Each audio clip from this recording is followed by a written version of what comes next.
তো hello everyone, তো আজকের ক্লাসের যে আমাদের 7 নম্বর কোশ্চেনটা ছিল, ক্লকের কোশ্চেন ছিল।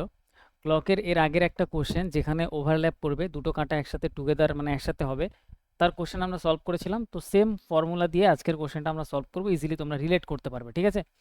তো দেখো সিম্পল, আমরা এখানে কি করব কোশ্চেনটাতে, যদি আমরা একটা ঘড়ি আঁকি, এখানে আমাদের টাইমটা কত বলছে, 2:30 থেকে 3:30-এর মধ্যে কখন এরা ওভারল্যাপ করবে। তাহলে সিম্পল লজিক্যাল জিনিসটা দেখো, এখানে 12টা, 3টে, এখানে 6টা হবে, এখানে তোমার 9টা হবে, তাই তো? এটা হয়ে যাবে 12টা, একটা দুটো, একটা দুটো, 3টে, 4টে, এটা হয়ে যাবে 5টা, 6টা, 7টা, 8টা, 9টা, 10, 11, 12। ক্লিয়ার? এবারে আমাদের বলছে 2:30, তাহলে 2:30 মানে ঘন্টার কাঁটাটা পুরো এর মাঝখানে থাকবে, আর মিনিটের কাঁটাটা এই 6-এর ঘরে থাকবে, তার মানে 2:30 বাজবে। তো 2:30-এর পর থেকে স্টার্ট করে 3:30 পর্যন্ত, তার মানে 3:30 মানে এই মিডিল পর্যন্ত আসবে। ঘন্টার কাঁটা যদি এখানে আসে তাহলে 3:30 হবে। তার মানে এবার কোন জায়গাতে তারা একসাথে টুগেদার মানে ওভারল্যাপ করবে। এবার দেখো এই কাঁটাটা আমরা কি করব, সিম্পল আমরা পুরোটা আমরা 3টে পর্যন্ত চালিয়ে দেবো সোজা। যদি 3টে পর্যন্ত চলে তাহলে এই ঘন্টার কাঁটাটা আমাদের এইখানে চলে আসবে। ঘন্টার কাঁটাটা আমাদের কোথায় আসবে ভাই? ঘন্টার কাঁটাটা সিম্পল দেখো ওভারল্যাপ করবে না, কিন্তু আমরা এরকম 2.5 ঘন্টা দিলে না, আমরা এটাকে 3টায় নিয়ে গিয়ে ডাইরেক্ট করতে পারি। তাহলে আমরা এখানে কি করব, এটাকে পুরো 3টাতে নিয়ে আসবো, ঠিক আছে? 3টাতে নিয়ে আসলাম, তাহলে এই মিনিটের কাঁটাটা কোথায় চলে যাচ্ছে, এখান থেকে এখানে চলে যাবে মিনিটের কাঁটাটা, তার মানে এখন 3টে বাজবে। তাহলে এই কাঁটাটা এইখানে ছিল, ক্লিয়ার? আরেকটা কাঁটা এখানে ছিল, ক্লিয়ার? যে কাঁটাটাকে আমরা কোথায় নিয়ে গেলাম, আমরা নিয়ে গেলাম ওপরে। ওপরে নিয়ে গেলাম বলতে এইখানে মানে 3টে বাজিয়ে দিলাম, ঠিক আছে? এবার এখানে কিন্তু একবার ওভারল্যাপ করেনি, তার মানে এবার আমরা সিম্পল দেখব 3টে থেকে 4টের মধ্যে কোন জায়গাতে ওভারল্যাপ করবে, কারণ এই কাঁটাটা এবার এখানে এসে কোনো একটা জায়গাতে যাওয়ার সময়, এখান থেকে ক্রস করার সময় এই ঘন্টার কাঁটাটাকে এরা ওভারল্যাপ করবে, ঠিক আছে? তাহলে আমরা সিম্পল কোশ্চেনটায় বার করব কি 3টে থেকে 4টে। 2:30 থেকে 3টে যেটা ছিল, আমরা 2:30 থেকে আধা ঘন্টা যদি এখানে চালিয়ে দিই, আধা ঘন্টা চললে কাঁটাটা এখানে চলে আসবে, এখানে কোনো একটা জায়গাতে ওভারল্যাপ করবে না, ডাইরেক্ট আমরা এখানে নিয়ে আসলাম। বোঝা গেল ভাই? এবার আমরা যদি এটা সলভ করি, তাহলে আমরা এখানে আগের ক্লাসে করছিলাম যে এখানে গ্যাপ দেখবো এখন কতটা আছে, এখানে 30 ডিগ্রির গ্যাপ, এটা 30 ডিগ্রির প্রত্যেকটা গ্যাপ, এখানেও 30 ডিগ্রির গ্যাপ, কারণ 3টে থেকে 4টে বার করছি, তাহলে 3 30 90, তাহলে 90 ডিগ্রির গ্যাপ।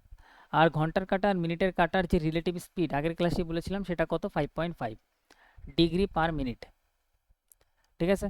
তাহলে 5.5 দিয়ে অলওয়েজ ভাগ করে দেবে। তাহলে এখানে দশমিক যদি ওঠাই, তাহলে এখানে উপরে একটা 10 আসবে, 5 দিয়ে যদি আমরা কাটি, 5 দিয়ে কাটলে 11, 5 দিয়ে কাটলে 2, 9 দুগুণে 18, 180, 180/11। তো 11 দিয়ে কাটলে এখানে 11 আসবে, এখানে 70 থাকবে, 6 11 এটা হয়ে যাবে 66, এখানে 4 থাকবে, তো 4 উপরে নিয়ে যাই, 11 নিচে নিয়ে আসি, তো 16 × 4/11, 16 × 4/11, অপশান 3 আমাদের কারেক্ট অ্যান্সার। ওকে, অপশান 3 এটার আমাদের কারেক্ট অ্যান্সার হয়ে যাবে, অপশান সি। ক্লিয়ার? এবার যদি কখনো তোমার পরীক্ষায় কোশ্চেন আসে, এখানে দুটো কোশ্চেন আরও বলে দিই, যে 1 ঘন্টা, এই যে 1 ঘন্টা দেখতে পাচ্ছ, এই 1 ঘন্টাতে ঘন্টার কাঁটা মিনিটের কাঁটা এই 1 ঘন্টার মধ্যে একবারই ওভারল্যাপ করবে, ঠিক আছে? তাহলে এখানে একবার ওভারল্যাপ করবে, প্রত্যেক ঘন্টাতে একবার করে ওভারল্যাপ করবে, একজন একজনের উপর দিয়ে যাবে। তাহলে এইখানে একবার যাবে, এইখানে একবার যাবে, এইখানে এই ঘন্টার কাঁটা একবার যাবে, এখানে যাবে, এখানে একবার যাবে। কেন বলছি, এখান থেকে ডাইরেক্ট কোশ্চেন আসে। এখানে একবার যাবে, এখানে একবার যাবে, এখানে একবার যাবে, কিন্তু ইম্পর্টেন্ট হচ্ছে এই জায়গাতে এই 11টা থেকে 12টার মধ্যে শুধু একবারই ওভারল্যাপ করে, ঠিক আছে? এই 2 ঘন্টায় শুধু একবারই ওভারল্যাপ করে, এখানে বিশেষ কেস, ঠিক আছে? 11টা থেকে 1টার মধ্যে, তাই 2 ঘন্টায় একবার ওভারল্যাপ করবো, তার টোটাল কতবার ওভারল্যাপ করে বলো তো? 12 ঘন্টায় প্রত্যেকবার ওভারল্যাপ করলে 12বার হতো, কিন্তু এই 2 ঘন্টায় একবার কম করে, এইখানে একবার একবার কম করে, যেহেতু এইখানে একবার কম করে, তো তার জন্য আমাদের কি হয়ে যাবে, আমাদের এখানে হয়ে যাবে 11বার ওভারল্যাপ করবে। তুমি যদি গুনো 1 2 3 4 5 6 7 8 9 10 11বার, ঠিক আছে? তাহলে 12 ঘন্টায় 11বার করবে, 24 ঘন্টায় কত করবে, 11 × 22 বার, 24 ঘন্টায় 22বার ওভারল্যাপ করবে, আর 12 ঘন্টায় 11বার ওভারল্যাপ করবে, ঠিক আছে? এটা কিন্তু পরীক্ষায় ডাইরেক্ট কোশ্চেন এটা দিয়ে চলে আসে যে কতবার ওভারল্যাপ করবে, মানে 0 ডিগ্রির কোণ তৈরি করবে। এটাও পরীক্ষা দিতে পারে, কতবার 0 ডিগ্রির কোণ তৈরি করবে, কারণ দেখো একটা কাটার উপরে আরেকটা কাটা চলে এসছে, মানে এদের মধ্যে কোনো কোণ নেই 0 ডিগ্রির কোণ, ঠিক আছে? যদি একটা কাটা এরকম হয়, আরেকটা কাটা যদি হালকা একটু এদিকে যায়, তাহলে একটা কোণ তৈরি করবে, ঠিক আছে? কিন্তু একদম উপরে থাকলে তখন 0 ডিগ্রির কোণ তৈরি করবে। ওকে, তাহলে এখানে এই ক্লাসটা আমাদের বোঝা গেল যে আমরা কি বলতে চাইছি। চলো।